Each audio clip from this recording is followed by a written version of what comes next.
Headphones.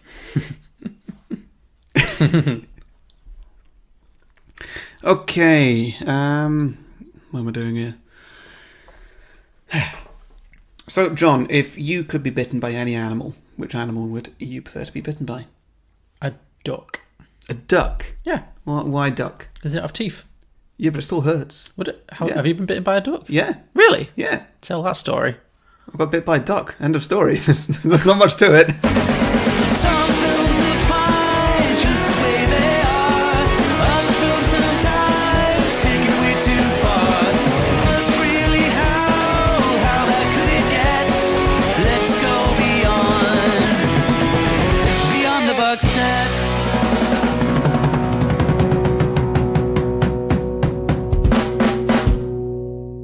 Welcome everybody to Beyond the Box Set, podcast where we pitch prequels, sequels and spin-offs to films that don't have any.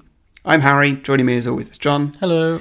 And this week, for the final week of Season of the Wolf, our Halloween season, we've got two guests on from two separate podcasts. So, we have Rory Spence from Doghair Presents. Hello. And we have Phil Better from The Phil Better Show.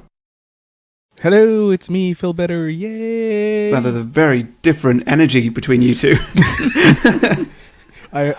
Yeah, my mic cut out a little bit, so I might have lost some of the energy there, but...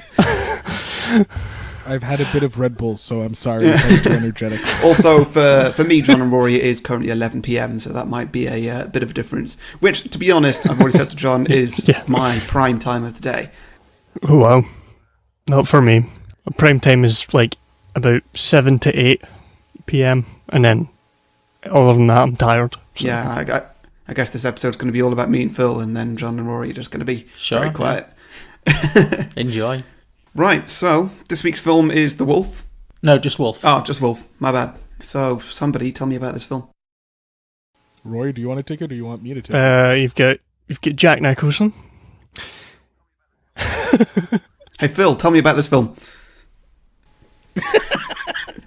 You have Jack Nicholson, who plays a werewolf, and Michelle Pfieffer, who falls in love with him. Seemingly. And then you got James Spader, who wants to kill him. And you got Christopher Plummer just playing a rich dude. That's a pretty succinct summary, yeah. Yeah, Pretty much that's the story. pretty much it. Also, Christopher Plummer's only role, it seems to be, just some rich guy. Rich, older gentleman. Yeah. I'm trying to think, who chose this?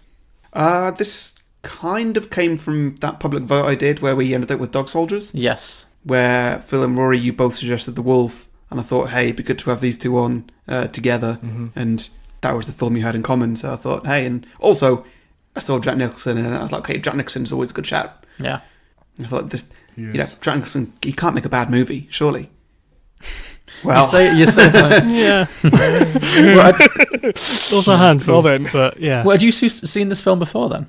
I actually realised watching this that I've never seen the end of it before, but I have seen it a lot because it used to be on Channel 5 a lot when I was a child, and I used to like quite late, obviously, and I used to sit and watch it and obviously fall asleep watching it every Can't time. imagine how.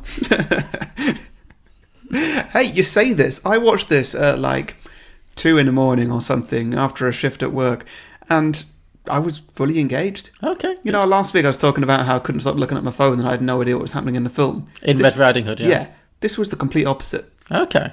For some reason, I was completely into this film. That is surprising because I've got to be honest, I wasn't. And I really thought I would be. I really thought, Jack Nicholson as a werewolf, how could it fail? And I actually found this film a little bit dull. It is It slow. had its ups and downs. It's very slow.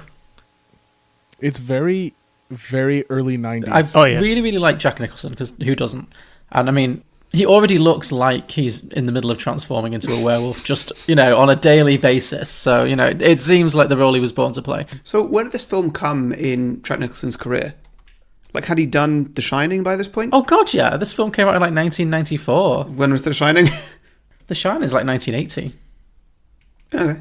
Yeah, this is relative. I know it's 20 years ago now. Yeah. But this is relatively late, in Jack Nicholson's career. He's already in his mid-50s at this point, so. Oh yeah. He'd done Batman by this point. Yeah, it's post-Batman, so. Oh, right, okay. Post most, really famous Jack Nicholson's films. maybe the only one I can think of after this. Well, there's lots of films after this, but in terms of like memorable, iconic ones, there's As Good as It Gets and The Departed. Mars Attacks, As Good as It Gets. Mars Attacks, that's a good film, yeah. Then he stopped making films in 2010. What a shame. Yeah. Yeah, so what did you guys think of Jack Nicholson in this film? Phil? I was a little disappointed in him because I was expecting something similar to the Joker or the Departed, like something very Jack Nicholson, and I don't know, I didn't feel like he was really giving 2 cents about it. He was just like kind of phoning it in at moments. There were moments of great, like when he was finally embracing kind of like the wolfish tendencies and he confronts James Spader's character and pretty much fires him. Then pees on his shoes. I loved all those scenes. When like the peeing on the shoes is the whole scene is great. I loved I've forgotten who the guy was called, but that guy who drank the tequila. I really enjoyed those bits. John, did you not? You're looking at me with a very bored face. No, I don't know. Maybe I watched this in the wrong frame of mind. I didn't hate it. I thought it was good, but I just expected so much more. And weirdly, like, 'cause the main draw for me with this film was that it's Jack Nicholson and he already looks like a werewolf. Like, so I thought it's perfect. But I actually think he might have been miscast. No, I really don't think he was miscast. I think, and actually, Phil, I think that he was still doing quite a Jack Nicholson role, just not at the height of Joker and The Shining. But if you look at, let's say, Witches of Eastwick, which me and John did last year, I'd say that he's about that level of intensity. Maybe, yeah. Yeah. It's a bit more subtle than his more famous roles. Yeah, a little bit. Yeah. But he's still got a lot of Jack Nicholson tendencies where he's a bit crazy. He's not pleasant to look at. Wow. Yeah. There's a bit that's very Jack Nicholson when he looks in the mirror and does the bit about, I'm not just a member of the hair club, I'm a lifetime member or something. Oh, God. I'm the president. I'm the president. Yeah, that's right. Yeah. It's almost Joker-esque the way he sort of talks to himself in that moment. It's very strange, but I like it. I'm not only the president of the hair club for men, I'm also a member. I thought he was miscast, not as a werewolf. I thought the scenes when he actually did go full werewolf were great. That was what you came for. That's what you wanted, and he did that well. But I think because the character he's playing is like, he's a senior editor at a book publisher's, right? Yeah. Yeah. And he's supposed to be this kind of like slightly beaten down kind of, everyone keeps saying, oh, you're far too nice. You know, you're the last true gentleman that Michelle Pfieffer said. It's like, you're just too nice for this world. You know, you don't have that killer instinct. And I think that's the whole point of the film, as I interpreted it, is that he is this kind of middle-aged kind of sad sack who's not quite, you know, his best years are behind him a little bit, and he is a little bit too nice for his own good, and he's getting left behind by all these like sharks like James Spader who are just like coming up behind him and snapping his heels. But I could never really buy Jack Nicholson as this kind of mild-mannered nice guy. Like whenever Michelle Pfeiffer's like, you're so nice, I didn't find the love story at all.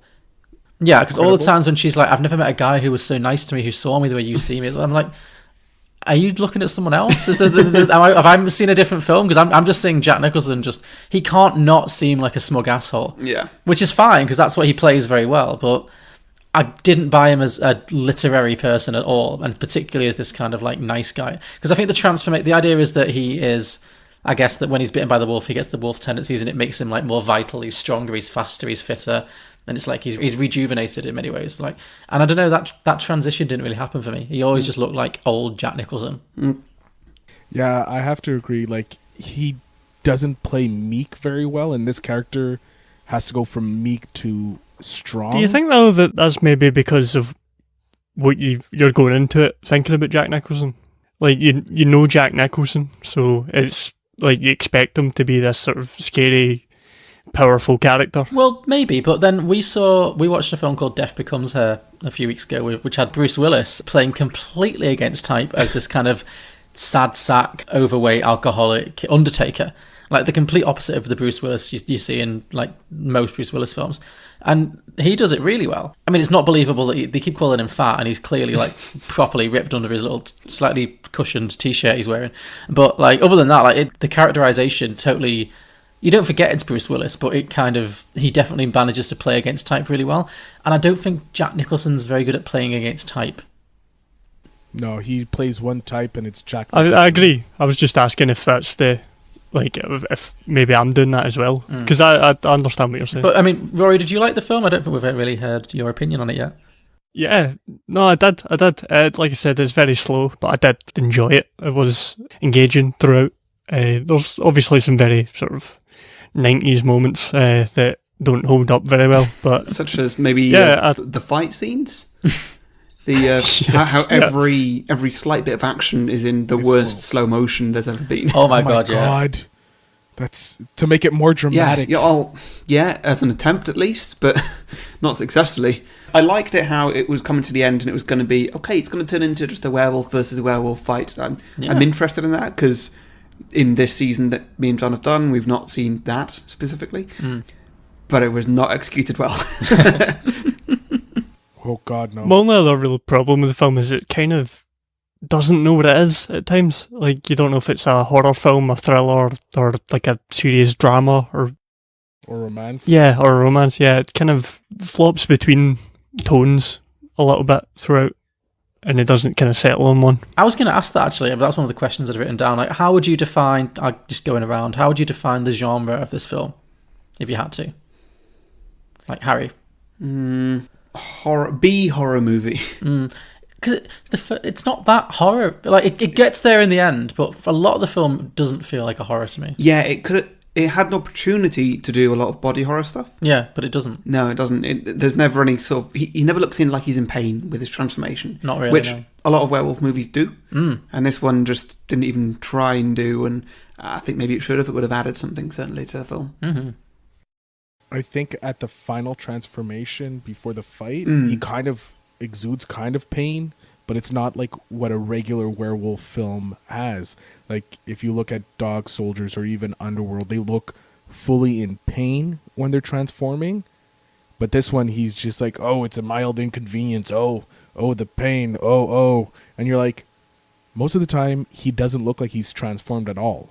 And it's like, okay, where are the claws? It's only the final transformation and the final like 5-10 minutes of the film that he looks, quote unquote, a werewolf. I did like that it was kind of a gradual transformation because they built it into the plot, I guess, and it gives us more opportunity to see Jack Nicholson being a werewolf. Yeah. Because obviously when they get to the full moon, he turns into something that's not quite Jack Nicholson anymore. Yeah. And all I wanted to see was Jack Nicholson in too much makeup, doing some awful acting that he's going to regret later in his career, and it gave me some of that. Yeah. Well, it at least gave you the stuntmen with horrible masks. Oh my god, yeah. I was gonna. Yeah. Did you all clock? You must have done. Did we all clock the terrible body double work in this film? Mm-hmm. The scene when he's chasing the deer, and it's just. Oh my god. Oh, I literally wrote that down as it was happening. I'm like, horrible mask on stuntman. Just and the horrible like stand-in dummies. Like when starting off when he hits the wolf, it's just so stiff. Oh god, all the stand-in, the wolves, they looked so bad. The deer, and when he shot James Spader on the stairs in the final bit, and it's just like this rag doll. Yeah, and I'm like, oh, this is no. Like, how can this was our quality back then? Jesus, we've come such a far way. So just Harry's got the film open. It goes to 50 minutes and 30 seconds, Harry. 50 minutes, 30 seconds. Yes, 5030. And it's just. Oh dear, it's just like some fat guy. It's not even like it's not even like a stunt double. Like you think a stunt double is going to be someone super buff. It's just some chubby guy chasing the deer who's not Jack Nicholson. He's not even got the facial hair. No, it's not. It's so bizarre. There's even a close-up, I think. I can't remember where it is. It's during that scene, but it's a close-up, or it's like a zoom-in moment, and you see the mask, and you can literally see that it's like holes are cut out in it. It's just so bad. Is it when he's eating the deer? Or No, because that's Jack Nicholson. I think it's like he's jumping or something. I can't remember when. I just remember, like, you clearly see that it's not Jack Nicholson, but you also see that he has like a rubber mask on, like a Michael Myers mask on, and I'm like, and it's just painted a brown, and I'm like, that's nowhere close to the skin tone. it's just the makeup. I think the budget went pretty much just paying Michelle Pfieffer, James Spader, and Jack Nicholson, and then they're like, we'll try and find something that covers stuff up. The makeup on when you see Jack Nicholson and the close-ups and stuff, he looks alright. It's Rick Baker that did the special effects makeup as well. He's a big name in special effects makeup. Well, like when it's Jack Nicholson and like James Spader fighting, that is great makeup. But when they're doing the slow-mo running, chasing the deer, or oh yeah, they obviously cut corners at points, but yeah. Yeah, like if it wasn't slow motion, you probably couldn't tell that it wasn't Jack Nicholson. But it's the simple fact they're like, we're gonna slow this down. It's gonna look epic, and it maybe at the time looked good, but it did not age at all. No. But you spoke about cutting corners. This film was famously super expensive. Was it? This film cost 70 million. 70 million? In 1994. Do you know what it made? It made about 130 worldwide, I think. So it was only a modest moneymaker. Like, To be fair, a large part of that budget probably went to Jack Nicholson. yeah, I think the cast, Jack Nicholson and Michelle Pfieffer in the early 90s, were probably both at the peak of their kind of bankability. So about 70 million. Yeah. Because you're right, it's not that effecty. Like, you know, there's not that much that you could say that must have cost a fortune. Like, it's a lot of it is very practical effects work. Yeah. What happened to Michelle Pfieffer? What do you mean? Because She's I know she's about now because she's done a Marvel movie, but Oh, that's the only reason she's... yeah, but like has she done stuff in the last 20 years? She's an actress in Hollywood, and she's not Meryl Streep, and she turned 40. She was in Stardust. Yeah, Stardust. Have you seen Stardust? yeah. Oh, I did like her in that one. Yeah. Don't know, other than that though. That might be a bit... No, it's true. She is one of those who sadly hasn't had nearly enough opportunities. She was in Hairspray as well, the remake of Hairspray. With John Travolta? Yeah. Ah yeah, so she was, yeah. She was in The Family with. Oh yes, I've not seen that, but I remember her promoting it. Okay, so she's done some things. She's still around, like yeah, but it's been a while since she's had a really meaty, like high profile role. But yeah. But what did you think of her in this film then, as the love interest? She was... No. Yeah, she was fine. Like, the chemistry wasn't there, obviously, because John, as you mentioned before recording, Jack Nicholson has a habit of, being cast against female leads who are way below his age. Yeah. That was kind of everyone in this period though. That always happened. It is true, but I think him in particular, because he's one of the few actors who managed to keep being like a box office star right into his 70s. Like, it really went from, like, you know, let's say, thinking of Jack Nicholson love interest, like Meryl Streep in the 70s through to Michelle Pfieffer in the 90s, and then Helen Hunt in As Good As It Gets in like 2000. Helen Hunt? Yeah, have you not seen As Good As It Gets? Nah. Yeah. It's a great movie, but I yeah. don't like Helen Hunt though. It's a good film, and they have more chemistry than Michelle Pfieffer and Jack Nicholson do. But yeah, she's got to be 40 years younger than him. Like, Oof. it's Yeah. And you can tell in this movie. Even his wife looks not age appropriate. Kate either. Nelligan, yeah. I think she's like 10 years younger. Well, than I think it is partly that Jack Nicholson does look older than he is. Like, he's always looked around 70s, and then he hits 70s, and he's looking all right now Yeah. for 70s. He's fitting in with his age. So I think that's his major problem. But yeah, other than that, Michelle Pfieffer, she was fine. Like, She's fine. It's not a great character. No, it's not. I felt like her character had major daddy issues. Oh yeah, yeah. Big time. Yeah. Huge. I don't like my dad, so I'm going to sleep with a man who's older than my dad. Like, it was very that. It was like, Yeah. She even mentions that she is talking to him because her dad wouldn't like her talking to yeah, him. basically, she's just this weird rebellious. I feel she also is like supposed to be a younger character. Because I don't know, like, she's supposed to play someone maybe in their 20s, and Jack is supposed to play someone in his 30s, where Jack is obviously nowhere No, he close must to have been his like 30s. 50 in this.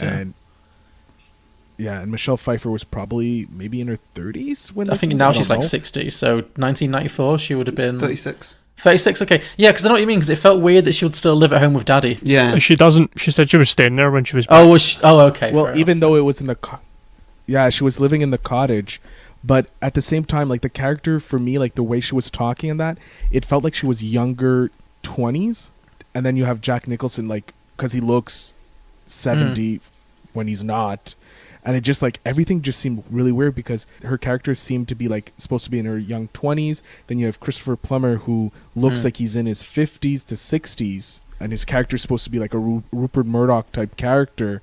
And so that you picture that already over, and you're like, there's no mention of a remarry. She's a character that's supposed to be younger. There was a little confusion with the ages. I think that also didn't lend itself good to the film. I'd probably agree. It was really weird to me that the romantic scenes between them were all the scenes when he seemed at his most super old. Yeah. Like, their meet cute is when he basically has an anxiety attack. And like he's like having a heart attack. Yeah, basically it's like this old man like sat on the staircase like, oh, I might be having a heart attack. And she's like, drink this whiskey. And then, that it really felt like a weird dynamic between the two of them. Yeah, it did. I also want to know how many times they had to redo the Oh my scene. god, yeah. Because I think he really enjoyed that, and he probably flubbed it so so weird. on purpose. Just It's saying. just awful. Have you ever done that? Have you ever tripped and accidentally grabbed a woman's boobs? And her face was hilarious. She's like, I guess you did that on purpose. And he's still holding, and I'm like, nowadays There's that a wouldn't long fly. pause Yeah. after she says that. Well, I better get back.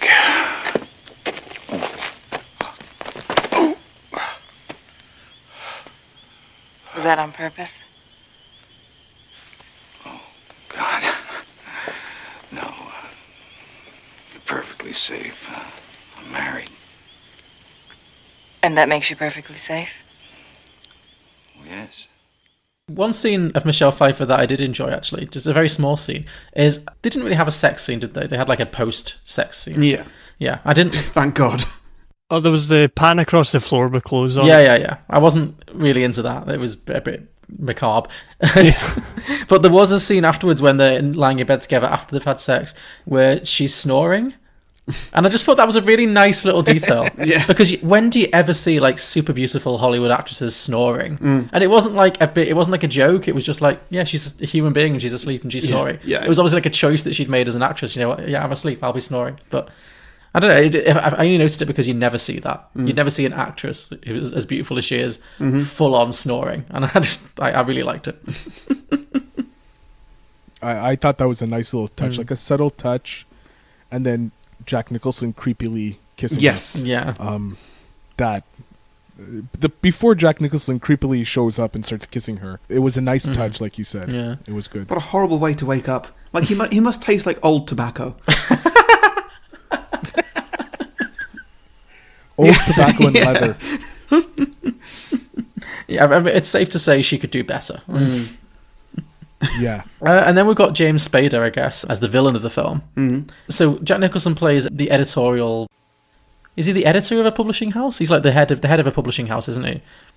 Yeah, editor-in-chief. Editor-in-chief, He's yeah. the head- yeah, And then editor-in-chief. James Spader is his like young protege who's secretly kind of scheming behind his back to kind of steal his job. And his wife, yeah. And then we find out he's also having an affair with Jack Nicholson's wife. And then he gets bitten by Jack Nicholson when Jack Nicholson realises that he's having an affair with his wife. And then he also becomes a werewolf. And then obviously they fight it out. But yeah, what did you think of James Spader's character? I love him as when he starts properly getting into the wolf character, because he goes for it. Oh yeah, he embraces the Yeah, campiness. and his eyes look so good. Like, I really like his eyes. They give him like white contacts. Oh, it really annoyed me that no one noticed that his eyes had changed colour completely. Not even just like they've gone So from brown obvious. to blue and it's like, oh, I never noticed he had blue eyes before or something. Just like, no, his eyes are like 2 times bigger now. Yeah. This is the bit where he's sitting talking to the police, and he's sitting on the chair with his legs spread and his hands like down in front of him like a dog sits. Yeah. It's so good. And then he scratches his side with like his closed fist. He really goes for it. See, I noticed Yeah. that. I noticed that, but it didn't register. I'm like, something's odd. Why is he scratching like that? Now that you're talking about it, I'm like, he's acting like a wolf or a dog. Oh my Yeah. god. And then before he even goes in, he sniffs her crotch. Oh my god. Yeah. I'm like, is no one going to say anything here? Like, this is or odd. something. You're like, sir, you're not allowed to do that. That's called harassment. It was the 90s, you know, that's just how people did. It's a true pleasure. What an interesting scent you have, Miss Alma. At once new and familiar, very familiar. Thank you. Were you bitten? What? Were you bitten? What an odd question. What a very odd question. What made you ask such a question? But yeah, I feel like James Spader was in the version of this movie that I really wanted this movie to be, which was just a full-on camp fest. Like, Yeah. because he was really, forgive the pun, really chewing on the scenery. Like, He's also really good at the start of the movie, playing this sort of slimy, sleazy guy. Before that, it's really not creepy, but just like a real slimy, annoying character. but I don't think anyone does creepy weirdo better than James Spader. Like, I've seen so many James Spader films where he plays like this like creepy, touchy-feely weirdo, and he's so great in those roles. Yeah, he was a lot of fun. You're fired, Stuart. Don't do it to me, Will. It'll ruin me. I know. But it's best for the firm. Give me a few months. Let me say I quit. No. It wouldn't be best for the firm. You vindictive son of a bitch. The best thing for the firm is me. I'm the best thing this firm has, and you fucking know it. This is fucking rude. What, are you crazy? No. I'm just marking my territory, and you got in the way. One of the reasons I struggled to really get into this film as much as I was hoping I would be was that it felt like everyone was speaking really quietly all the time. Did anyone else pick up on this? I wasn't going to mention it because I've got a drinking game on this, but yeah. Yeah, it was like... it was. It's difficult because for me, I live in a house where the walls are paper thin, and so I can hear everything that happens in my neighbour's house, and they seem to have about 15 children who I think sleep in every single room, so I don't want to wake them up, which meant that I'm watching this borderline horror movie at 3 a.m, and so it was turned down a bit quietly, which meant I couldn't hear anything. Yeah. And it didn't add to the tension of the film at all. No, it felt like they were all in a library. Yeah. Everyone was talking like they were in like a library. Yeah, even if not quietly, like everybody, Jack Nicholson and James Spader, they're just talking under their breath all the time. They're whispering as though there's somebody just behind them who's about to be listening in. Just James Spader's like, oh, I don't know what to do. Just tell me what to do and I'll do it. Like, talk loudly. I love you, Will. I know how that sounds, but I do. And I know how much I've hurt you, and it kills me.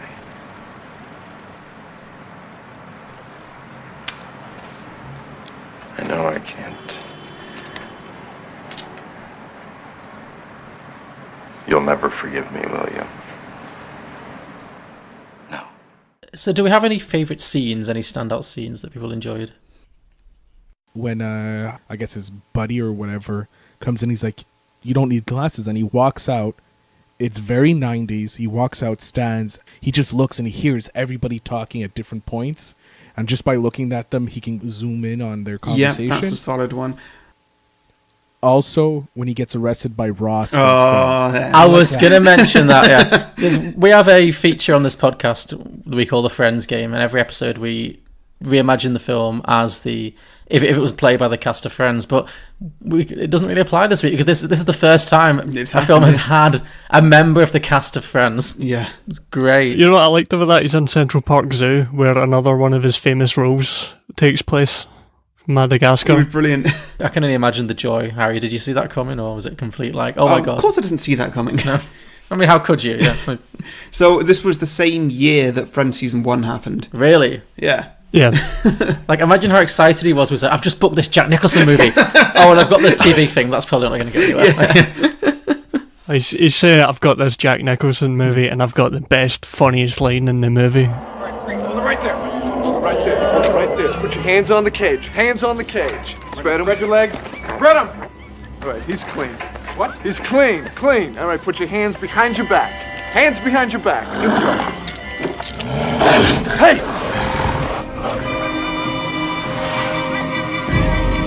Did you see that? You got my cuffs. What did you guys think of the most 90s thugs? Fantastic, yeah. That is every night. That's Crocodile Dundee, isn't it? It's just like proper gang of 90s youths mugging somebody. Always threes, always in a pairs of threes. And one always runs Did they have away. flick knives? I don't remember a flick knife. They had a gun, didn't they?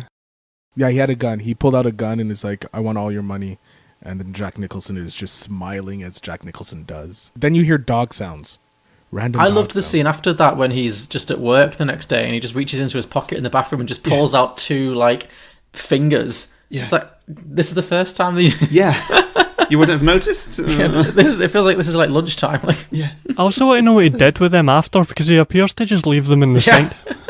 Yeah, I was like, dude, why aren't you throwing that out? That's some evidence. You just pissed on a guy's feet. You maybe flush don't it down want the that toilet on or you. something. Or put it in a bin at least. But also, why were they in his pocket? Can someone explain that to me? So, werewolf Jack Nicholson bit his fingers off and put them in his pocket. yeah, for later. Yeah. A snack for later. It's like a Twix or something. Maybe you want Yeah, it was a chew toy. You never know when you get hungry, you know. I like how you said Twix, the one comes with 2 bars. Yeah, yeah, exactly. How do you eat yours? Can we also talk about the oversized suits? Yeah. Oh, yeah, those beige slacks. There's Ugh. that. Like, I know that it was somewhat the style, but it looked like they were like, okay, we've paid Jack Nicholson and Michelle Pfieffer all this money. We don't have much for wardrobe or makeup. Just go buy suits off the rack, and we'll do the best. Because, I'm sorry, if you're a big-time editor like he's supposed to be, you're going to have a bit nicer suit than one that's off $2. I don't know if that's necessarily true. I think if you met like a editor-in-chief of Evolution House, they would not have top quality suits. Well, I think that's a character choice, isn't it? It's like because he is supposed to be this kind of like, you know, over the hill, bit of a sad sack kind of. So I think it's just like he doesn't really pay much attention to his appearance. But yeah, I found like it's so hard to make Michelle Pfeiffer look dowdy, like because she is so beautiful.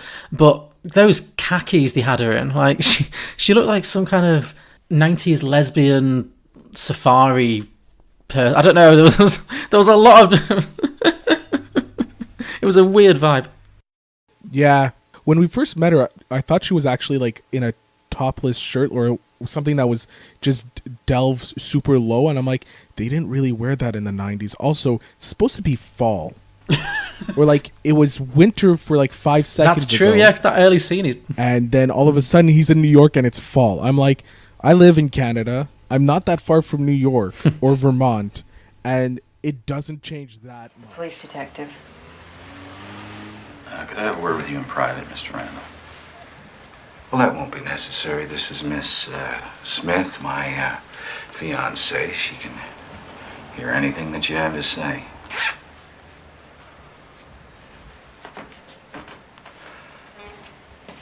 Your wife was found dead this morning, Mr. Randall. I'm sorry. She was murdered sometime late last night. Her body was found in the park.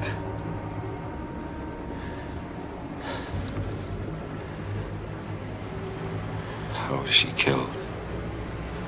Her throat was torn out.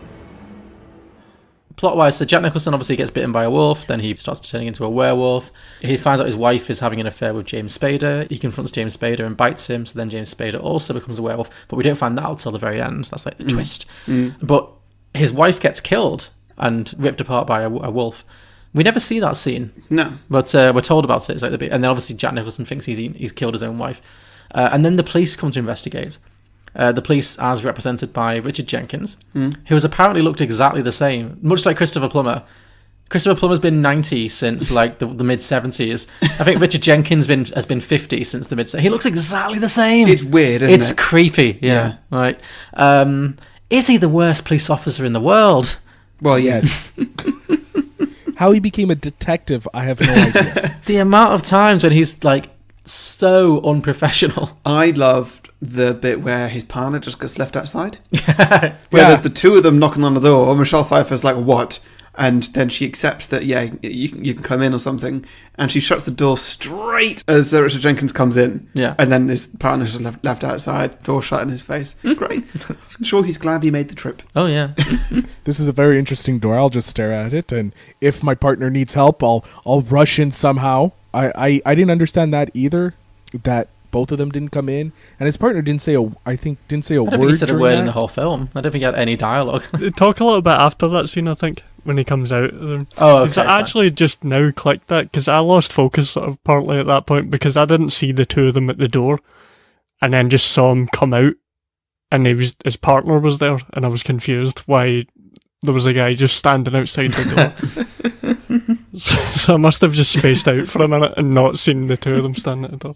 So that makes more sense now. Well, it doesn't make more sense, but I've cleared up where that guy came from. Connected a few dots. That's all right. Yeah, because there's a bit where Richard Jenkins calls Michelle Pfieffer and just says, we messed up the DNA, so you don't need to give us any blood or DNA samples anymore because we messed that up. Like, yeah, and he's laughing. yeah, why would you ever say that to like someone who's still a suspect? And at the end as well, she's like, when you find out she's got wolf tendencies, she smells the vodka on him. He's like, how did she know we were drinking in the day? Like, you are the worst cop in the world. You're surrounded by So other cops. You don't want to say that.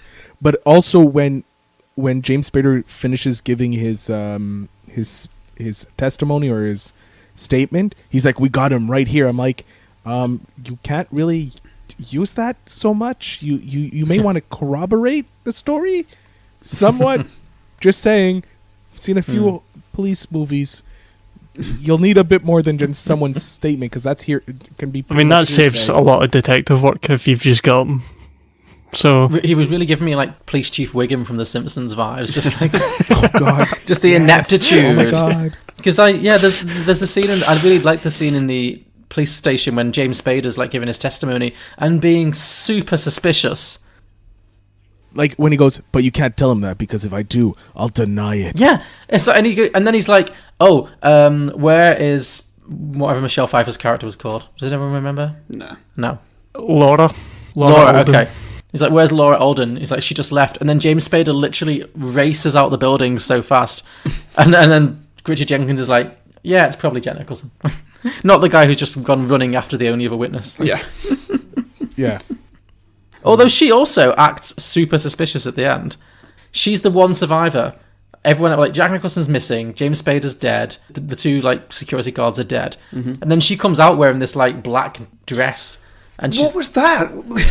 She's changed costume. Yeah. She stopped wearing beige. Yeah. And just suddenly switched to Catwoman. She's literally wearing, like, a black turtleneck. Yeah, like she's breaking into an apartment or something. Like she's a jewel thief. Yeah.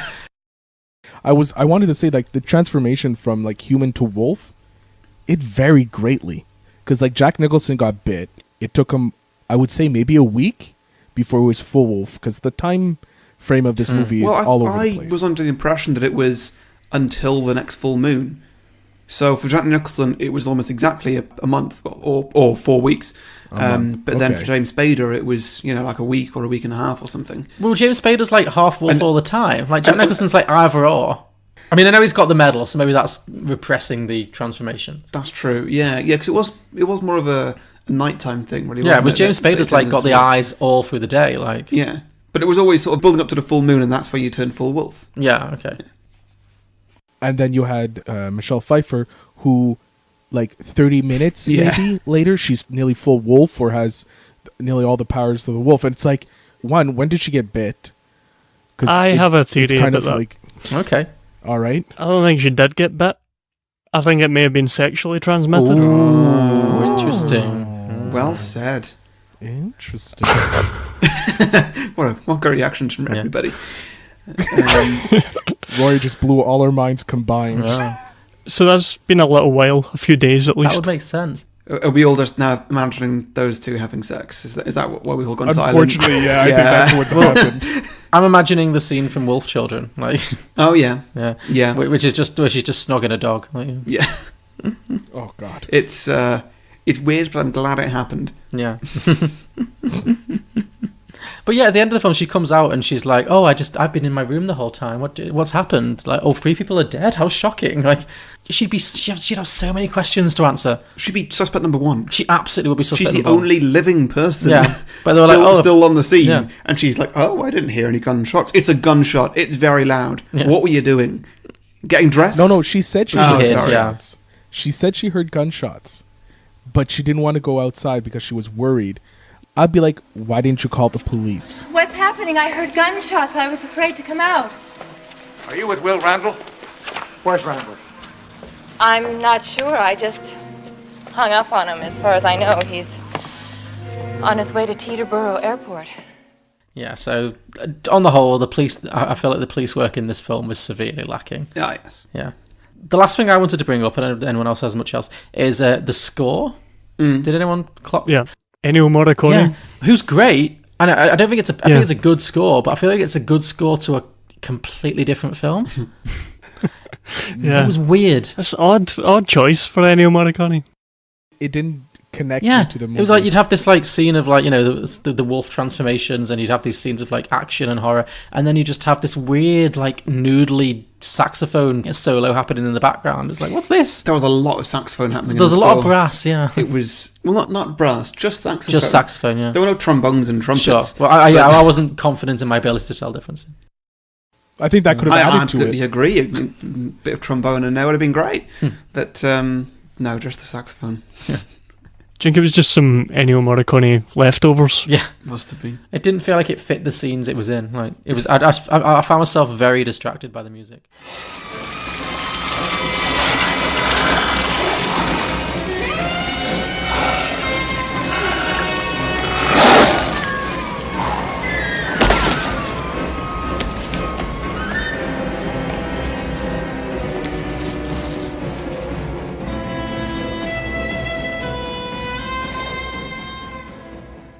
Does anyone have any other scenes or bits they want to talk about before we move on? Or? Well, just a little quick thing about Prunella Scales. You know Yes! Prunella Scales? Yes. At the start. Why is she doing an Irish accent? I just was fascinated by the fact that she was there at all. Like, Yeah, that first of all. And then why is she doing an Irish accent were my thought process. was she supposed to be like Marion Keyes or something? Like, I don't know. It's just an odd thing. I've never seen her in anything other than Fawlty Towers, I don't think. I know, so yeah. It was. It's weird seeing her. This film was full of those. There was a lot of odd little cameos, which I'll get to because for my drinking games in a bit. But anyway, yes, I definitely clocked Prunella Scales and was like, oh, it's you. Sit down, Maud. The good news is the head of marketing is my friend and protege. And if I leave, he says he'll leave with me. And since I know they don't want to lose him, they give me some leverage. I leave with you too. How's that for leverage? Come on. Let's go and see your protege. Shall we move on to the drinking games portion then? Guess that's the plan. Yep. Okay, I'll go first. Drink for whenever somebody wears the colour beige. Okay, wow. You're just gonna like mainline through the entire film then, basically. Okay. It's very often multiple characters at once. Yeah, it's a very beige film. And not just beige trousers. It'll be like beige trousers with a beige shirt and a beige jacket just to top it off. That was the 90s. Yeah. It sounds like a boring time. It was grim, yeah. Yeah. Oh god. I'm having You flashbacks. have drinking games? I have a drink every time Jack Nicholson snarls. That's a good one. He does do. I will say this for him. He does do a good snarl. He Yeah. delivered on the snarling. Phil? You take a shot every time you see the moon is Yeah. shown. Very solid. Good mood nonsense. Yeah. John? So my first one is, we've discussed it a lot already, but pre-fame cameos, like not cameos because they weren't famous at the time, but like appearances from actors who would go on to be very famous. We've talked about David Schwimmer, obviously, which was very entertaining. We've talked about, well, I guess it's more post-fame than pre-fame for Prunella Scales because she's had her Fawlty Towers. Did anyone else pick up on Alison Janney being in this movie for like half a second as a background extra? No, I missed it. Yeah, she's at the party. Yeah. You know the scene at the party, which is such a weird scene, when he gets invited to a party to find out whether he's been fired or not, which is, oh my god, you would never go to that party. Yeah, so the scene where Jack Nicholson walks outside and all the horses are getting scared, just literally in the background as an extra, she has no lines, is now Academy Award winning actress Alison Janney. Well, it happens. We've seen it happen. Yeah. So I was like, is that Alison Janney? So yeah. My next one is drink for orange eyes. Yeah. Drink every time you see a shot of a car from the front. They love that shot where it's someone driving a car through the windscreen. Oh, yeah. That's a very 90s thing. Yeah. Yes. There was actually a very confusing one of those that I saw where I guess there was a reflection on the windscreen and you couldn't see out the back. So it looked like they were just reversing. It really confused me initially. I know the one. Yeah, you can see like Yeah, street yeah, lights that's the one. on the Yeah. reflection. Yeah, It was really yeah. odd. I had drink for jumping.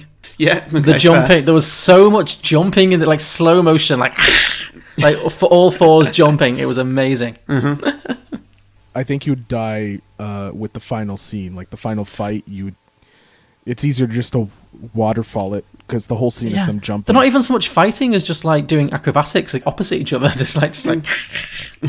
Pretty sure the same shot of Jack Nicholson jumping or a stunt double jumping is used like 3 times when he's trying to get over the stable. 100%. Yeah, I noticed that too. Definitely like the same shot. The very first one though made me laugh so much when he goes to the James Spader's apartment to find his wife is in bed with him. Leaps up and the he stairs. leaps up the stairs. Oh, how I laughed.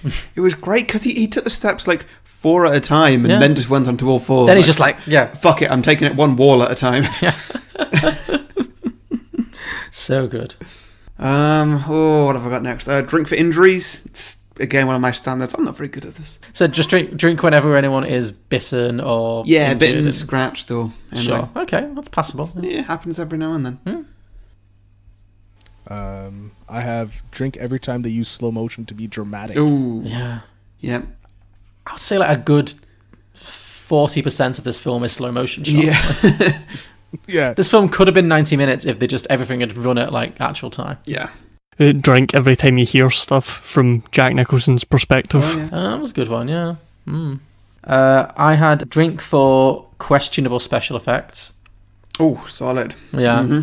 I liked how the wolves all looked super puppety. Yes, they did. When, like from a distance, they probably used actual dogs, but whenever they did a close up, it was just so like creature features. It looked like Fantastic Mr. Fox. It really did, yeah. Or like Jim. I don't know Yes. if I don't know if the Henson Studios were involved in this, but it definitely had that vibe for me. Like, I had that as well, like the bad dummy stand-ins. So like when James Spader gets thrown, when the copy gets like run over, and the wolf or the deer, just bad dummy stand-ins. Yeah. Well, I'm going to say drink for animal appearances. Oh, Because good grief. there's actually Okay. quite a few. There's lots. Well, there's a whole extended section in a zoo, which would just Well, knock you you only out. see like 2. You see like a lion and a monkey. Sure. And then Ross Geller. Monkeys. And then Roscoe. Does he count though? Because he did voice an animal. So do you drink because of him? Yeah, sure. Then you get the owl as well. Oh, and the owl, yeah. Yeah, love a good owl reaction shot. I swear there's just one stock image of an owl that they've used in like 15 different movies. Oh yeah.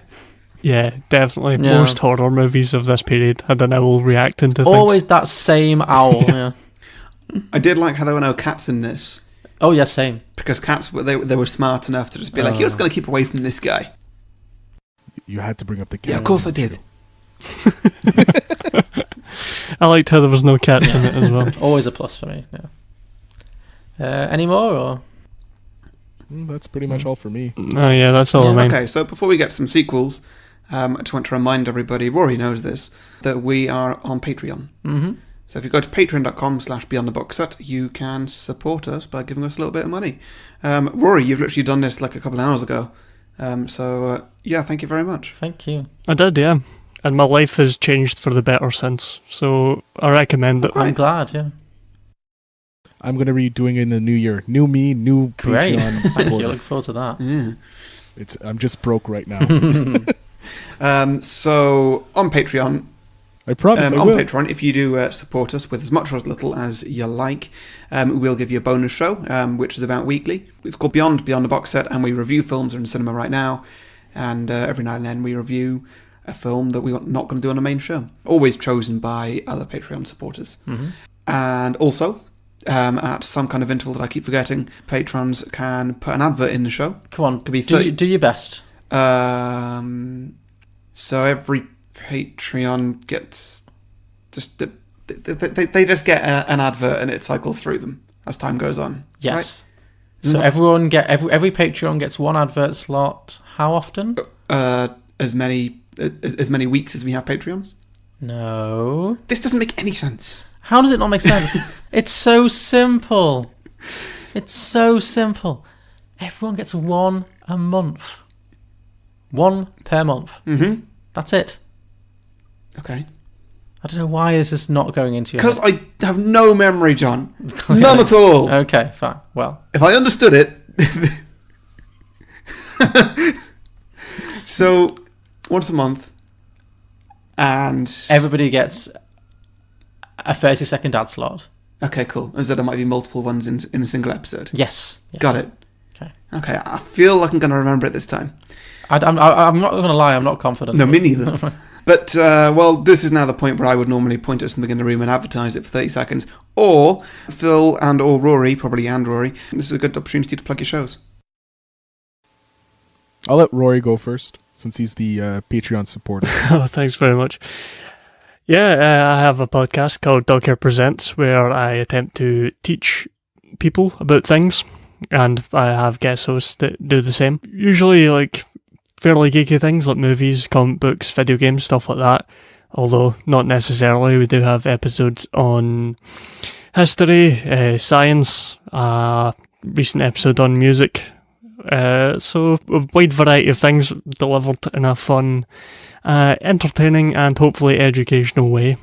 Great. Very good. I am planning on going on that show at some point. Sorry, Rory, I'm just trying to find the time to actually put my thoughts together on my topic. Yeah, no, we need something out. Yeah, but yes, take your time. So is the idea that the guest educates your listener on some kind of subject? Yeah, and I do the same. So I have a guest on for 2 episodes, usually. Oh, so you educate them on something and they educate you on something? Yes, that's it. That's a Okay, lot so of Harry, fun. what would you educate the world on?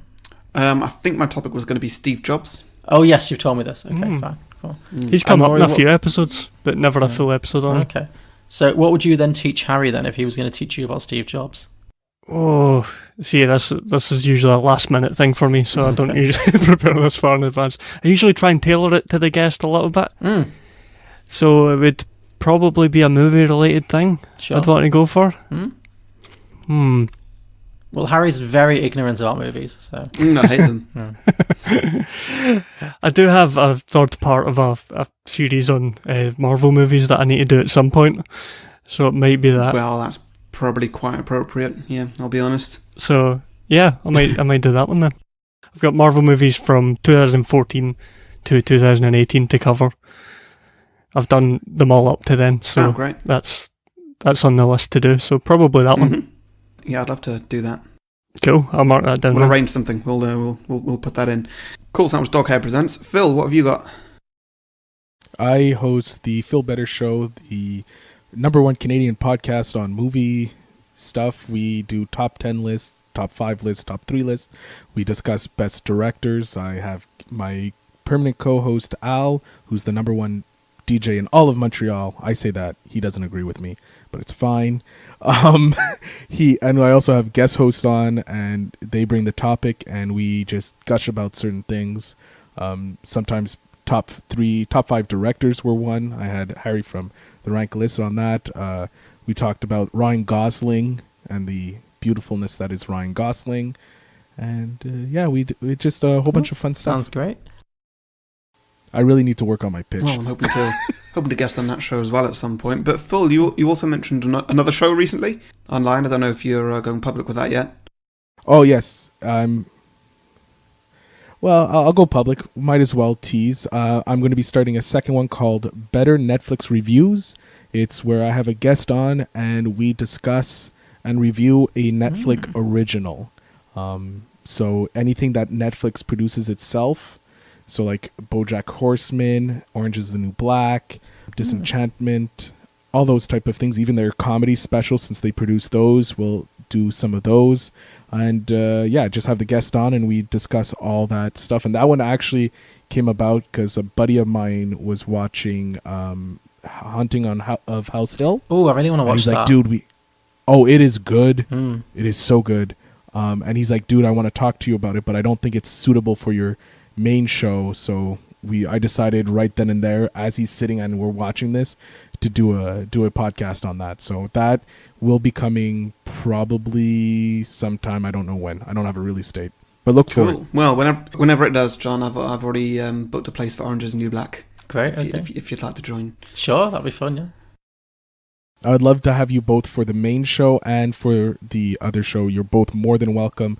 All you need to do is bring a topic and we'll talk about it. Sounds good. Cool. I should say as well quickly that by the time this comes out, Phil will probably be my most recent guest as well. So if you like hearing us together on things, then that is a good time to jump on board with Doghair Presents. Oh yes, it was a lot of fun. It was a lot of fun. If you get a chance, guest on Rory's, because you learn a lot, and you also practice your presentation skills that you haven't used since Cool. like, I think high that school. just about covers everything we need to cover there. I think it's now time to get on some sequels. The Cool. main meat of the show. Normally, the way we do it is me or John goes first, and the guest goes in the middle, and then me or John goes last. But this way, I think that has to go the other way around, really. So Yeah. one of you two needs to decide who's going first. We get to the filling in the sandwich for once. Phil, on you go. You let me plug first, so you pitch first. You're very kind, Roy. Very kind. Very, very Canadian of you, I'd say. Where do you think you got your manners from, mate? It's the Scottish immigrants. Yep, it must have been. So I have a few ideas of sequels, prequels, and one is maybe a sequel. Oh, okay. Yeah. So my first one, the one that I'm really proud of, it's set in 2019, so 25 years after the original. It opens on a jogger at dusk, running through a park. In the distance, he sees a large animal crouched over something. He slows his pace and realizes that it's a person, and the animal looks like it's eating him. He grabs some rocks and throws it at the creature. One of the rocks hits the creature, and you hear a yelp. It turns its head, and you see the snout covered in gore and blood from the eating. His eyes glow a deep red, and he launches at the camera, and we hear a Wilhelm scream. The credits roll. The credits roll, and you hear Wolf 2, Son of a Wolf. Oh, yeah. Okay. Already sold. I was really proud of the title. Just saying. Bright sunny autumn day, another jogger. This is our lead of the movie. He's running through this small town, so you get shots, the typical shots of a small town, and then you end the shot with a veterinarian clinic. The police show up, and it's Detective Wade and Bridger, and with the actors from the original. So you have Richard Jenkins and Brian Markinson. They tell the vet that they need her because there's been an animal attack, and they need to identify the animal because they can't figure it out. But she says she's too busy, but she'll send her assistant, Thomas Randall, to go, and because he specializes in wild animals. The officers look at each other because something twinkles in the back of their brain. Then it goes to the morgue, and the detectives ask if he's related to a Will Randall, and he says, "I've never heard that name before. My father ran off when I was young, and my mother raised me and cared for me, and I grew up in the West Coast and only recently moved to the upstate New York." After he examines the body, he tells the detectives it's the attack was by Canis lupus occidentals. I'm probably messing it up, but it's more commonly known as the Mackenzie Valley wolf, which is the biggest wolf brand or breed, and they usually live in the Rockies.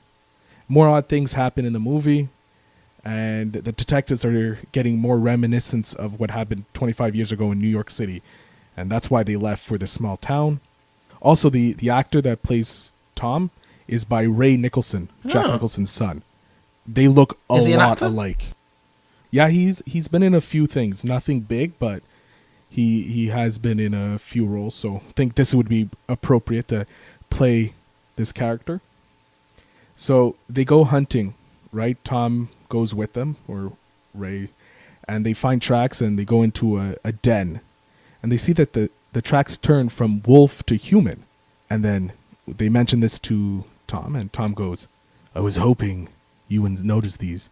And as we pan to the left, we see Thomas transforming and swipes at the wolves. And then in the distance, we hear a female voice go, "Is that you, son?" And out of the shadows comes Michelle Pfieffer and Jack Nicholson. And they end the movie with the close-up on their eyes. On both of them. Yellow. Oh, I like it. Yes. That one was my favorite to write. Just saying. That's good, yeah.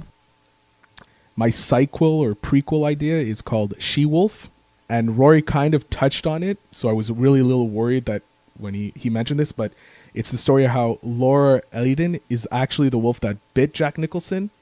So you see everything that leads up to that moment that she bites him, or the sequel is you see her story and how she's following Jack Nicholson to see if he transforms so that she could have a That's mate. I interesting. really like that one. I like that. I think that's good. Yeah, that's good. Didn't really go into too much depth like my first one, but then here are the funner ones that I came up with. We have Predator meets the Wolf. It can't be any worse than the most recent Predator movies. So. Wait until my pitch ties into the Predator a little bit here. Just one of my casting choices. Nice. So Dutch is sent to investigate what's going on in this small town, and then he has to team up with Will, so Jack Nicholson, to take on the Predator. Alien meets the Wolf. The next four I kind of just made up while we were doing this. Alien meets the Wolf. Jack Nicholson's character has to take on the alien xenomorph. Sure. Yeah. RoboCop meets the Wolf. Spotting a theme here, yeah. Okay. Takes place in Detroit, and Jack Nicholson is being hunted by RoboCop because he's a bad bloke, killing people. Can I guess And the then we next go one? into... Is it Sure. Terminator, maybe? No. Oh, I should have put Terminator meets the Wolf. Wait, sorry, you seriously didn't think of Terminator? No. How? I didn't. Oh. Oh, Well you done, fool. sir. But then I have Jason versus the Wolf, Oh, Michael of versus the Wolf, and course. Chucky versus Yeah. the Wolf to bring it back into the horror. You've really franchised this out, yeah. It's a real money spinner. Oh yeah. I went.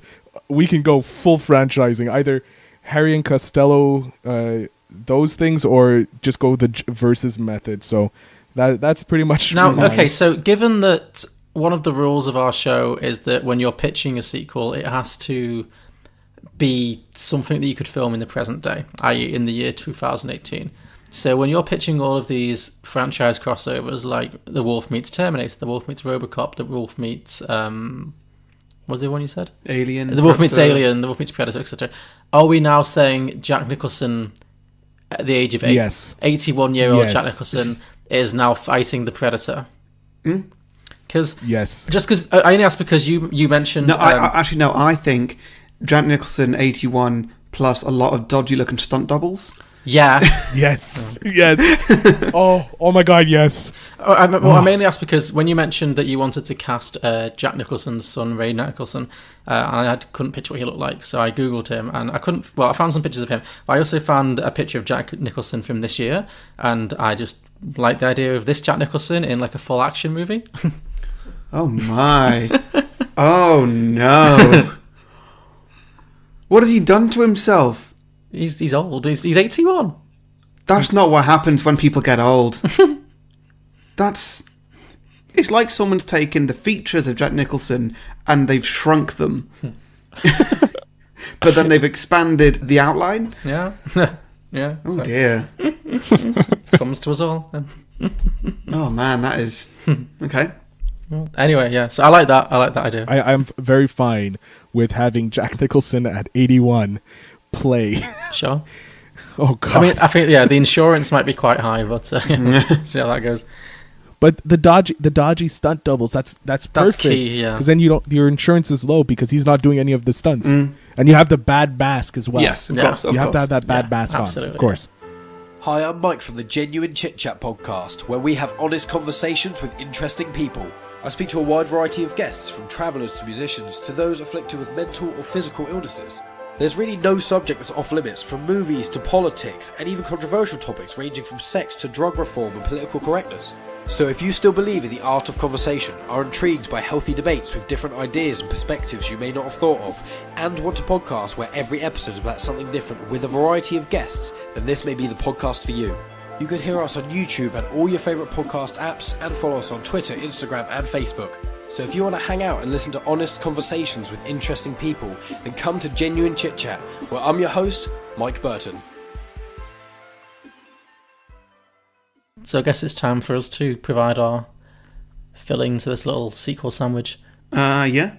Okay. Yeah, I guess. So we've come up with an idea. Me and John have come up with a joint idea called Old Dog New Tricks. We went through multiple different titles to get to Old Dog New Tricks, and that final one was John's idea. The initial ones were not good. We'll move past that. So this is going to be a sequel. It's going to happen sometime afterwards, an unknown amount of time as I don't know, a short amount of time that we can get away with Jack Nicholson's current aging. Sure, yeah. Get it in fast, yeah. Yeah. So, having turned into a wolf himself, Jack is now thinking about... I'm just using actors' names. Is it Randall his name is in the film? Will Randall. Will Randall, yeah, sure. Okay, so that one is now thinking about the career path he's going to have to choose for the rest of his life. Because he's... The wolf part of him has kind of gained control, so he can't really hold down a job anymore. He does keep sort of, spraying everywhere to mark his territory and, eating a lot of raw meat in front of people and not seeing a problem with it. It's difficult for him to hold down, a life, really, in normal society. He's a bit of an outcast. Mm-hmm. I don't know why you're saying mm-hmm. Sorry, it's like I'm hearing this afresh. It's like a half rota, yeah. Now, he is still with Michelle Pfieffer, so for some reason, she hasn't turned into a werewolf. She has turned into a cat. Because Catwoman, yeah. Yeah. And essentially, it turns out that if you get bit by the animal that you most resemble... On a full moon, during a full moon, you turn into that animal. So it's not just... Well, that wolf at the very start of the first film may not have been a wolf, might have just been an actual dog, like somebody was saying, and maybe Jack Nicholson just resembles a dog, or a wolf, or whatever. It doesn't really matter. Because Jack Nicholson already looked, before he was bitten, like he was mid-transformation, so, Yeah. What about James Spader? We haven't decided what James Spader would be, but he's not in this movie because he died in the last one, don't we? Yeah, no, I'm just saying why did he become a wolf? Is my question. But sorry to poke holes before you're finished, carry on. Maybe he resembles another dog. And I was going to write a bit where he was going to turn into a corgi. Oh, yeah. He does look a bit like a dog. I'll give you that. Carry on. Yeah, but I've not kept that in, so we'll... Yeah, anyway. I was pitching James Spider, but... anyway, so at this point, Will Randall and Michelle Pfeiffer's character, is it Laura? Yeah, I think so. So Will and Laura have a family at this point. They have 2 children together, both half dog, half cat. Half dog, half cat, half human. Half human. Sorry, 1/3 dog, 1/3 cat, 1/3 human. It's quite the combination. The vet's bills are huge. Who they're struggling to support financially because neither of them are able to hold down much of a job due to the fact that they have very animalistic tendencies, which tends to get people fired. So Jack has found out that there's a support group for people with such afflictions. And so he goes there regularly to try and, help his life along. And one day, while he's there, he meets a person who has used his affliction to his advantage by joining the circus as a person who can switch between human and goat. Yeah, so this gives Will his idea. He's going to begin a human hybrid circus. So he's going to find other people who are afflicted with the half human, half animal curse, and they're going to set up a performing arts troupe. So the first thing he needs to do is find some performers. So he goes on a hunt for more people like him who have a flair for the performing arts, but unfortunately nobody at the support group has said flair. So he goes on pretty much a casting call where instead of finding people who have already been bitten by their soul animal, he decides to try and get some big names who can, put some bums on seats and convert them. So Phil and Rory, I thought this might be a fun point for us to pick out some celebrities and decide which animals they would be most suited to. Ooh, I like this. So, Phil, please go first. I'm going to say... George What Lucas. animal would George Clooney be? I feel like he would be like Silver fox. Yeah. Maybe a silver fox or even a leopard. I need a decision. I'll go with the silver fox. That's a good Okay, one. John. So we take George Clooney, and Will Randall takes him to the zoo, puts him in the fox pen. What happens? He becomes a silver fox. Oh, he gets ripped apart. So you're choosing. What? So you choose. He becomes a fox, or he gets ripped to shreds. I like George Clooney. He can become a silver fox. Okay, that's his. Sure. Yeah. Okay, Rory, what do you think? Destiny. I'm gonna go with Saoirse Ronan. Oh yeah. As a rabbit. Okay, Saoirse Ronan gets thrown in with the rabbits at the zoo. Mm-hmm. Does she become a rabbit, or does she get ripped to shreds? Well, how would a rabbit rip a human to shreds? Don't question my logic. Just answer the question. I think Saoirse Ronan is very versatile, and she absolutely could commit to becoming a rabbit. Okay, you're being too nice in this. Right. Phil, go again. Jack Black. as Jack a Black bear. is a bear. John, what are you saying? No, again, I know I'm being too kind, but I got to agree though. That's a solid. Jack Black That's is a solid one. I could never in my heart kill off Jack Black. Rory. I'm gonna go with Ron Perlman as a gorilla, like a big silverback. What are you saying, John? So Ron Perlman is thrown into the gorilla enclosure at the stroke of midnight. Unfortunately, he's not a match, and he gets ripped limb from limb, torn apart. Sorry. We're not friends anymore, John. We're not friends I anymore. don't make the rules. Yes, you do. Clearly. I think you'll find that on this podcast, John does not make the rules. Okay, any more? From any more? Mm-hmm. Danny DeVito. Okay, who does Danny DeVito turn into? A penguin. It's got to be done. Got to be done. We had the same thought. Yeah. Penguin? I'm sorry. So are you saying he lives through the penguin attack? I think it's inevitable that he can't not. Danny DeVito absolutely becomes a penguin. I think he'd become a slug. A slug? I think he'd do well as a slug. Oh, so I think if you can throw him in with the penguins, he's going to die. I think if you throw him in with the slugs, he'll live through that. What kind of zoo has a slug enclosure? I don't know. That's a real hit with the kids. It's a very interesting zoo if there's a slug enclosure. Hey, one of my friends had pet slugs before.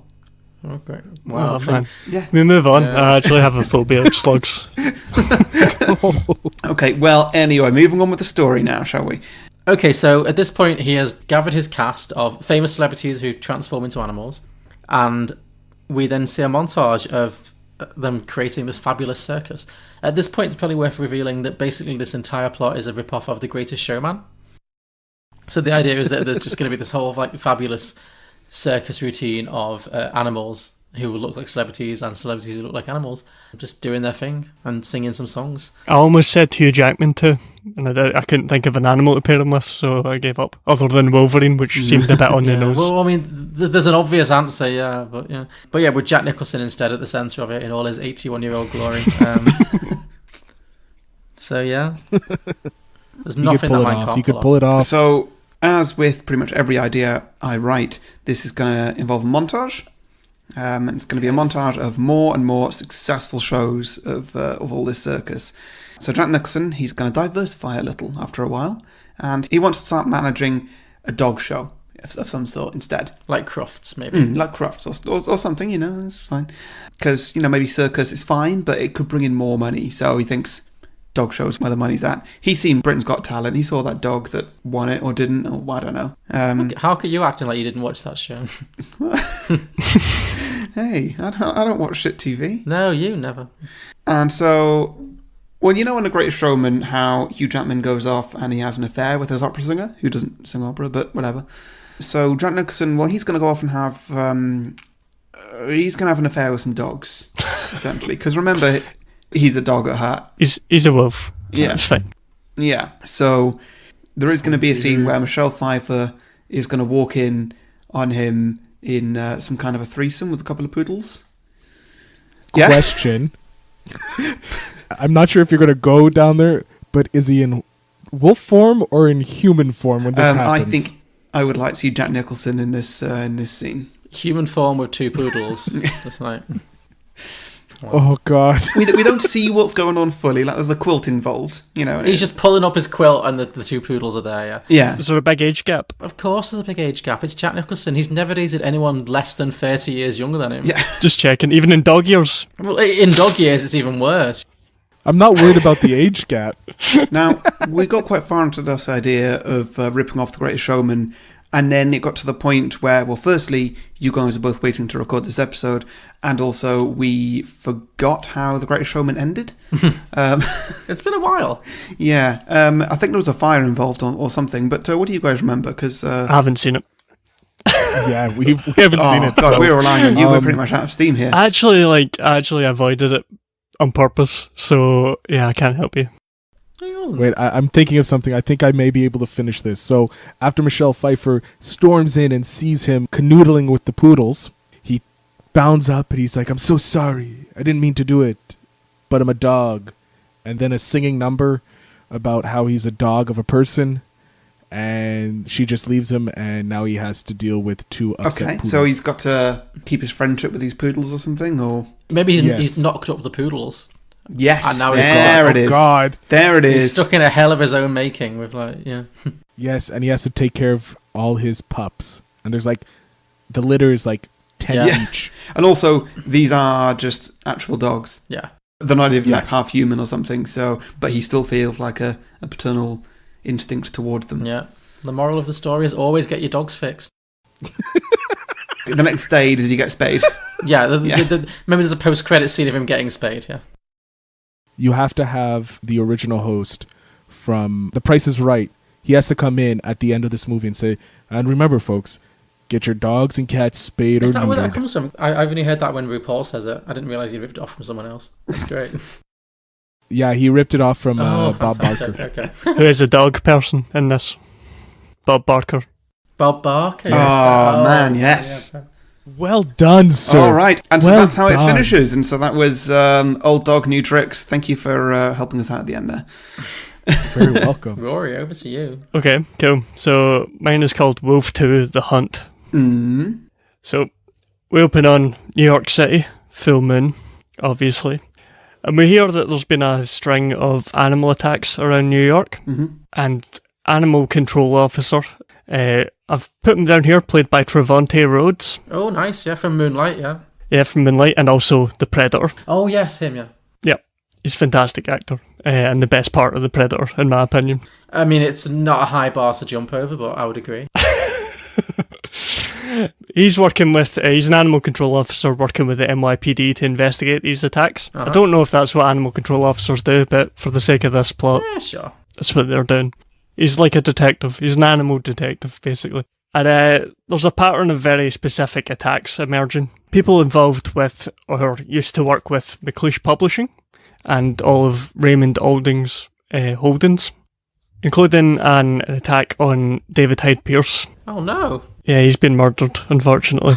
Can't murder David Hyde Pierce. He's the star of stage and screen. You can, because, like, what was he in this film? Oh, he's nothing in this film, but he's Niles from Frasier. He's Broadway star. Yeah.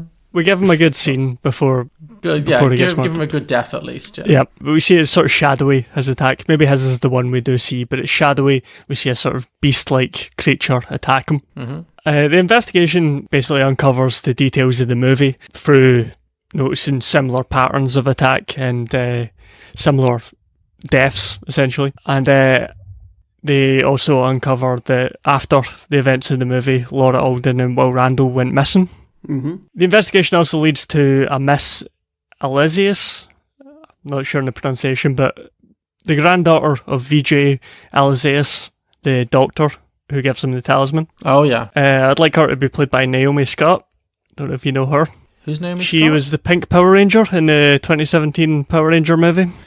Oh, wow, that's a deep cut, but sure. Yeah. She's actually, she's actually very good. She's been in a few things, but that was the only. She's also Yeah, playing she has played Jasmine, Jasmine I believe, in the Aladdin. new- Yeah. Is she? Oh, okay, fair enough. I feel like that's going to be her breakout role. Yeah. You know what? That Power Ranger movie is fantastic, and I will stand by it. It actually is really Yeah, good. It's it's a fun I movie. wanted to see it, and Harry was like a flat no. I'm still a flat now. Honestly, it is great, but She's also in Charlie's Angels. she's going to be in the Charlie's Angels reboot thing that's happening. But she's good. British actress of partially of Indian descent. So Laura Alden, at this point, Michelle Pfeiffer's character comes forward and offers her help in investigating these attacks. She tells them that she's been living outside this society for the last 20-something years. Mm-hmm. She's reluctant to answer why or what happened to Will. Laura asks to help investigate this recent murder scene that's happened, the most recent of the murders, assuring them that she can shed light on what's happening. She gets to the scene, she smells around a bit, and realises it's not what she thought. It's not a wolf doing these attacks, it's a person. At this point, she opens up to Trevante Rhodes' character about everything. She tells him about werewolves and Will and how she became one, and that her and Will had been happily living in the woods. She still refuses to clear up where he is now. She also tells him that the murderer may have been trying to draw out her and Will, and the Trevante Rhodes character, he doesn't really believe her about werewolves, but he does believe that she might be in danger. And he takes her to his place, where he where he believes he can protect her. That night, a woman breaks into Trevante Rhodes' character's house. We don't really see her properly. She's wearing like a full wolf's head on her head and covered in like head to toe in furs. Okay. Is she Cruella de Vil? More sort of barbarian-like than that. Oh, okay. So like she killed a wolf and she's wearing its skin. Yes, yeah. Is this like a reverse Red Riding Hood? Yeah, kind of. She also has these sort of long metal claws on her hand. She sneaks into Trevante Rhodes' room, and she's about to claw him to death when she's tackled by Laura in her werewolf form. Mm-hmm. She knocks the wolf's head mask off her and reveals that it's our Naomi Scott character from earlier. And she's demanding to know where Will is as she's fighting Michelle Pfieffer. And during this fight, we found out through dialogue that she believes that Will was responsible for her grandfather's death when he refused to bite him. Okay, yeah. Laura tells her that Will is dead and died of natural causes, and kind of implies that being a wolf would not have helped her grandfather in any way. Yeah. But she snaps and doesn't believe her. She starts trying to tear her apart when Trevante Rhodes comes in and shoots her. And that's kind of where I ended it, but you could end it with some implications that Trevante Rhodes might now be a wolf if you wanted to tie it into the original weird ending of... I think always end it on a cliffhanger with a film like this. Mm-hmm. Yeah. But no, that's a solid close. Yeah, it's good. It's dark. Yeah. Yeah, I mean, you'd obviously have some cheesy jokes in there throughout to level it. Sure. Oh, yeah. Mm-hmm. Always welcome. Of course. Yeah. Yeah, very good. I think I'd like to see that. That'd be very interesting. I also had some other ideas, but after listening to your Wolf Children episode, John, you kind of covered them of just having it the same but with different animals. Yeah. That was my initial idea, but... I mean, to be honest, that's where our current idea came from. Yeah. There's a whole lot of brainstorming here. I just wanted to make a film called Fish that was about a guy transforming into a fish, but I didn't really know where that was going. Well, they've done Lobster, haven't they? Yeah. Oh, yeah. We should do that film at some point. Yeah, have you watched it? That's a crazy film. I know what it That's is. so weird. Yeah, I'd like to do Lobster. That'd be fun. I'm really looking forward to The Favourite. Don't know it. It's the same director. Olivia Colman is the Queen. I've shown you the trailer like twice. Oh, that one, yes. Yes. Anyway, doesn't matter. Very good. Again, my memory. Yeah.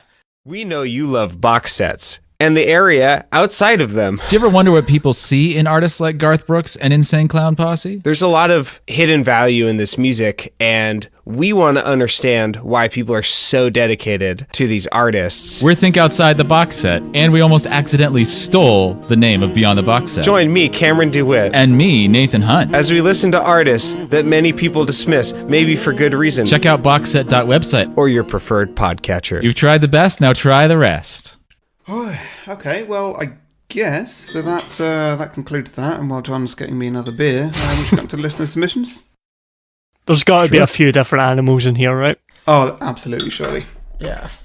I think you're safe, yeah. So, I've got two that I'm gonna start with, if that's alright. So, Ellis Tom said, exactly the same movie, just recast younger and set in a high school, except Jack Nicholson reprised his role now as an 81-year-old.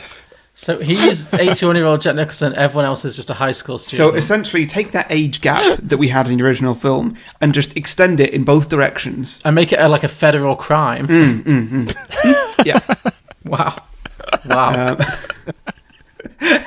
Oh, God. Oh, Lord. How disgusting would that be to watch? That would be horrendous. Yeah. What's the sitcom where Steve Buscemi goes undercover in a kid's 30 Rock.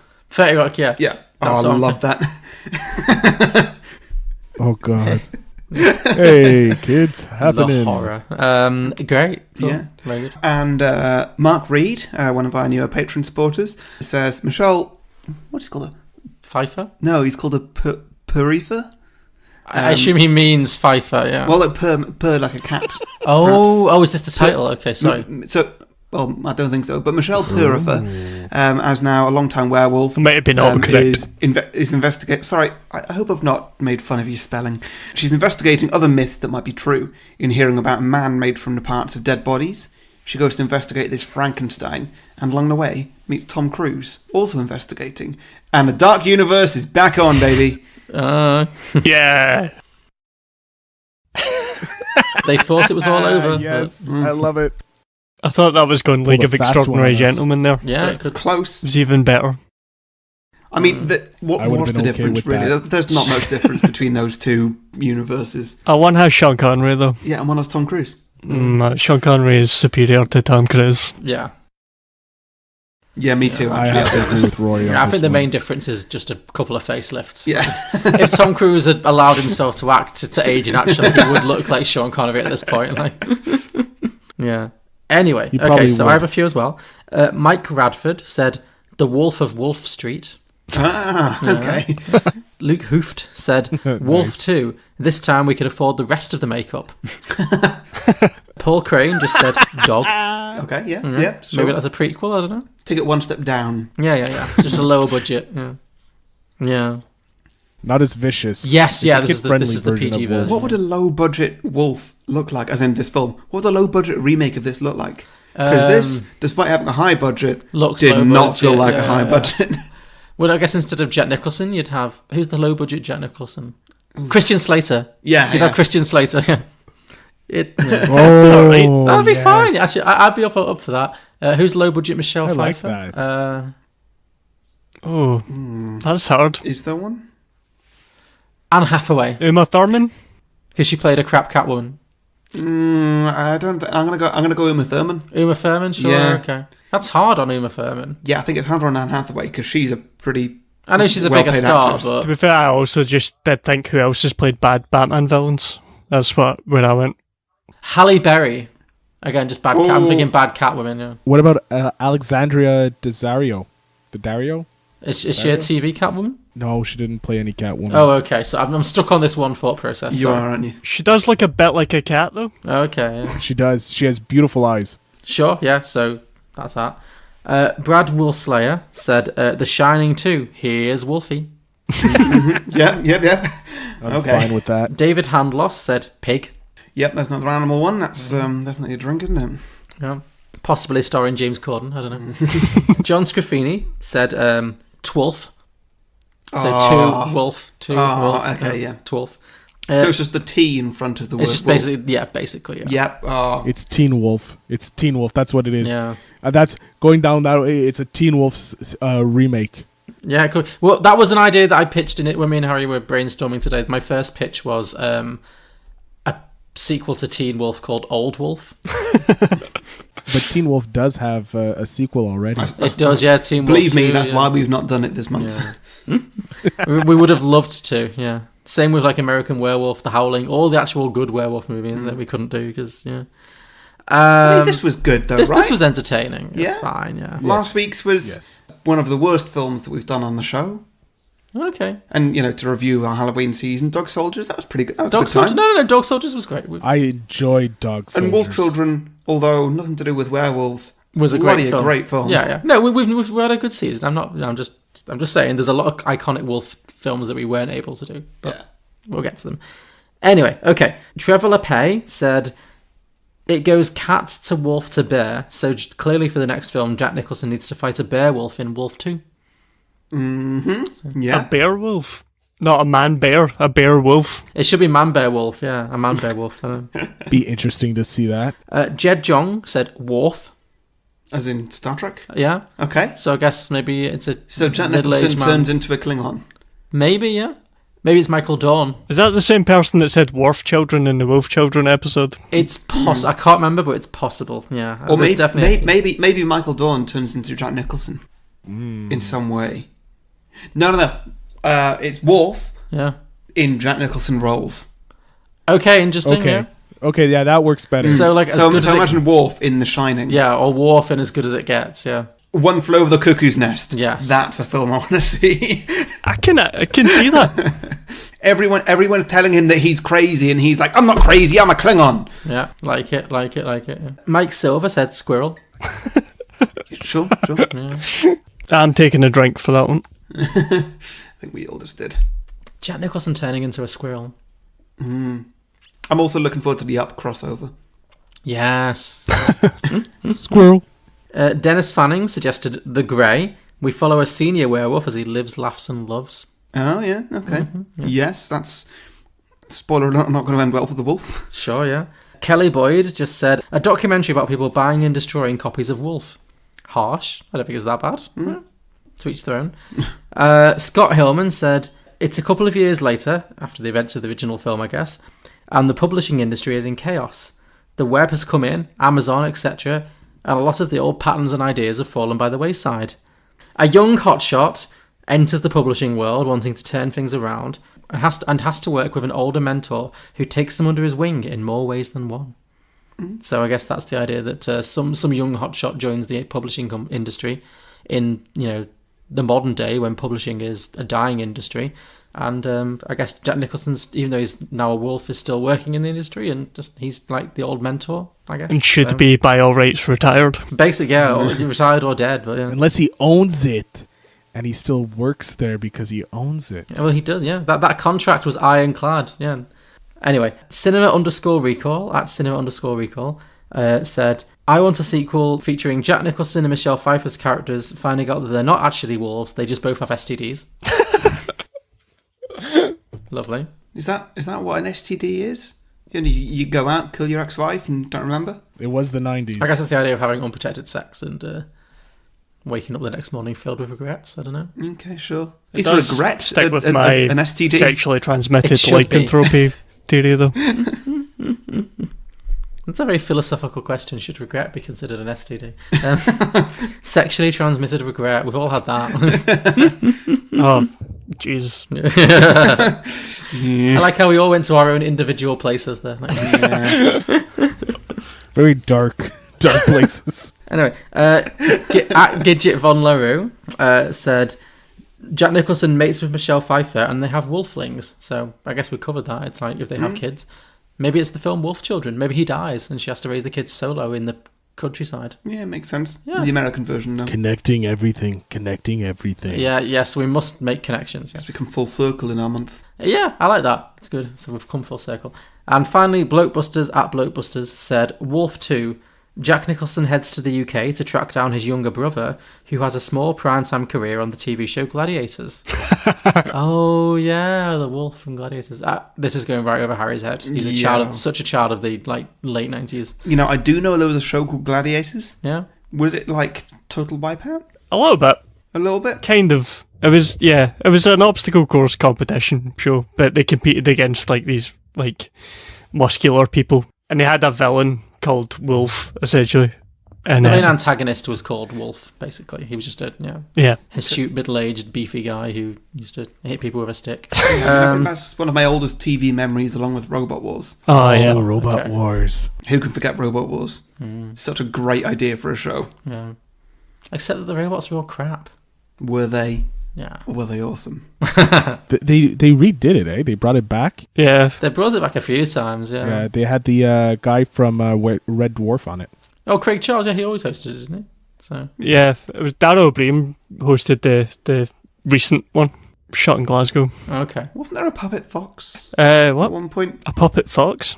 Yeah, was that a thing back in the 90s? On BBC? Yeah, Basil Brush. Basil Brush. Was he on Robot Wars? No. I could swear he was at some point. I don't think he was on Robot Wars. He was on Blue Peter a lot. You've just combined a few things there, I think. You guys are talking gibberish. Sorry, yeah, we've gone to some deep British cuts now. I'm trying to remember my earliest TV memories. It's like late 90s. Yeah. Anyway, so Jack Nicholson heads to the UK to track down his younger brother, who has a small primetime TV career on the TV show Gladiators. The finale is a fight on two platforms with padded sticks. Whoever wins, we all lose. So yeah, on Gladiators, they would fight with padded sticks and knock people off. And yeah, those are our listener submissions, unless you have any more. No. Cool, so those are our listener submissions. Oh, actually, I did have one that came in like a few minutes ago. Okay, great.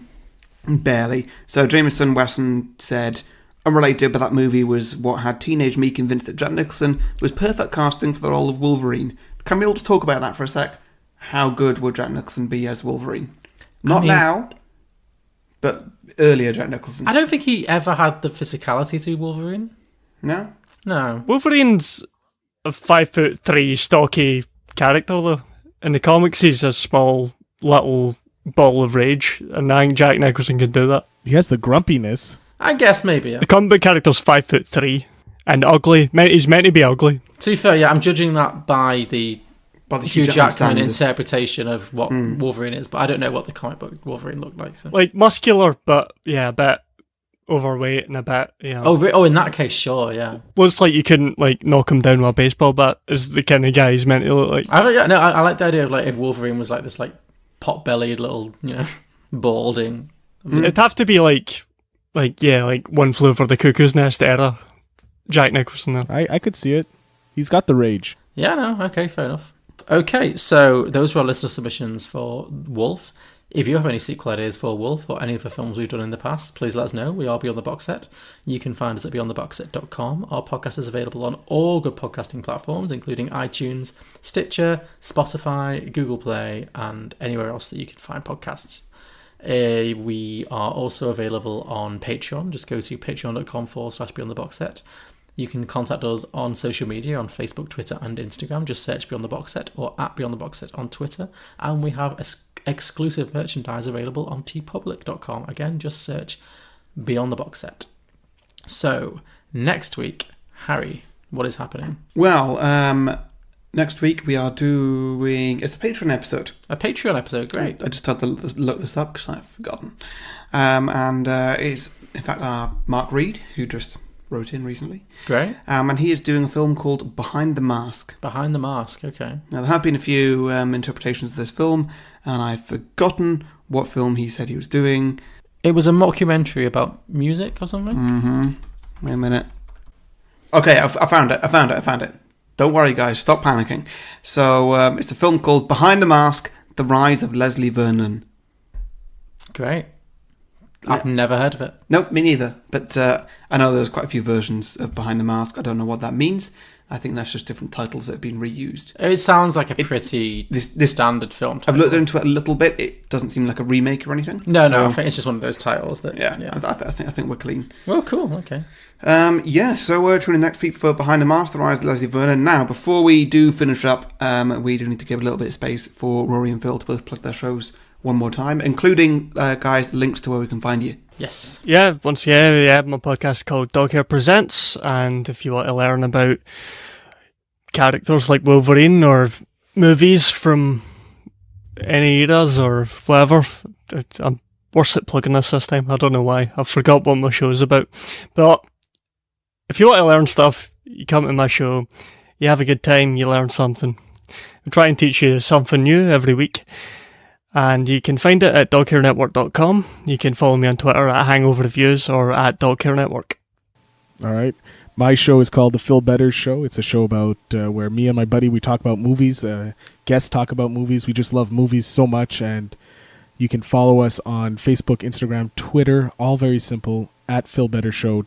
That's pretty much it. We're on all the major platforms. And the new show, Better Netflix Reviews, should be simple to figure out. Better Netflix Reviews or BNR.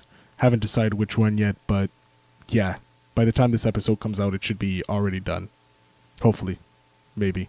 Fantastic. Cool, great. Well, I guess that's... that's our show. That's the show. John, you look really ready for bed. You look... Oof. I don't know what's wrong with this week. I'm just very tired. So it's now 1:05 a.m. British time. And that's normally like my peak time, though. It's not, John. Let's be honest. This is normally the time where we're both in the pub and I'm like, oof, John needs to go home. It's happened a couple of times. Don't hold that against me.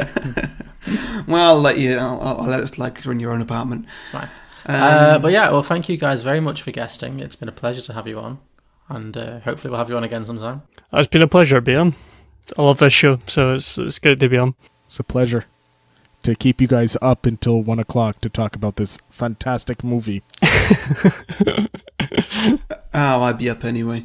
Yeah. Well, we need to return a favour at some point and guest on both your shows. So, yeah, definitely. The door is always open. Yeah, absolutely. We will do that in the near future. We'll talk offline. And thanks everybody for listening. If anybody's got to this far in the episode where we've been talking about finishing the episode for about 10 minutes. Well, in the edit, it'll be super snappy. Fine. For 9 minutes. Yeah. Thank you everybody and goodbye. Yep, see you next week. Goodbye. Bye. Bye. Bye.